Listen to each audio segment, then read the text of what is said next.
Hello mga B! For today's video nga po ay samahan niyo ko sa ganap ng araw na to. Hoy, hindi, charot lang. Hindi ko na kayo isasama pero eto po yung mga ilang ginagawa ko nung araw na to.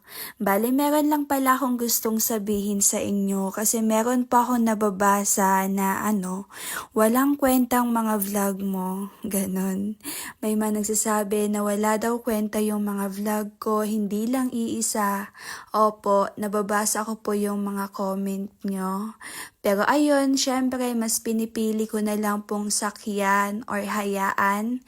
Alam mo yun, yung sinasakyan ko, like, kumbaga, pinapakisamahan ko na lang talaga. Like, oo, sabihin na natin na wala naman talagang kwenta yung mga vlog ko. Yung mga ina-upload ko, wala naman talagang kwenta. O, ayan, sinasabi ko na ha, oo, sabihin na natin na yun. Andun na tayo sa part na yun.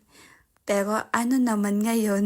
Hindi, charot lang. Alam niyo po kasi, yung sinasabi niyo pong walang kwenta ay may kwenta po yun sa akin. Malaking kwenta yun.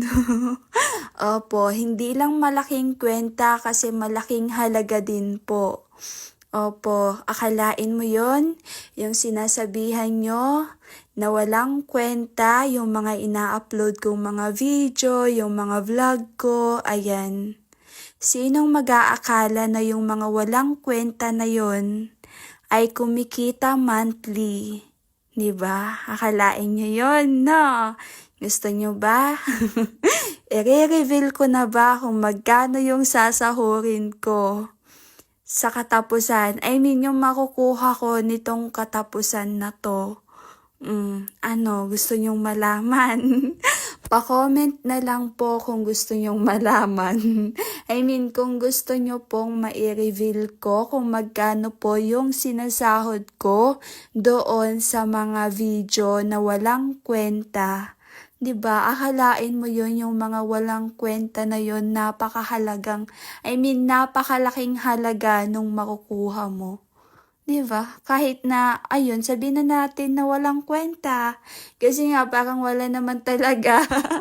No, panay lang ako pa-cute, paganda, huy, feeling maganda, kun ko naman nun. Pa-sexy, ganyan, 'di ba? Pero, ayun, wala tayong magagawa mga be. Ano mo? Wala naman kasi akong talent no? Tapos napakatamad ko pa. Ano pa nga ba?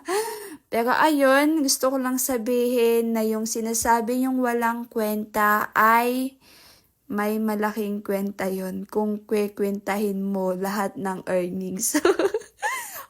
Anong connect nun, B? Pero ayun, thank you po ha sa mga laging nagko-comment dyan na walang kwenta. Ayan, hindi ko naman inaano pero salamat pa rin. Kasi alam nyo ba na isa rin po kayo sa dahilan kung bakit may kwenta.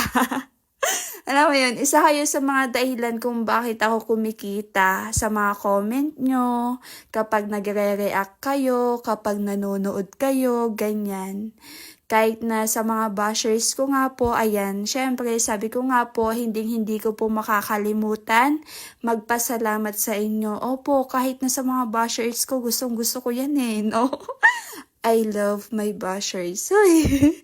Pero syempre, mas mahal ko po yung mga talagang sumusuporta sa akin, ganun. Pero alam niyo naman na, mahal ko kayong lahat.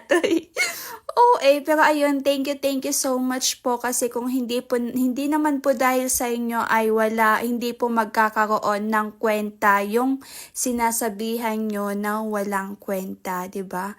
Walang kwenta pero may kita, okay na din 'yun.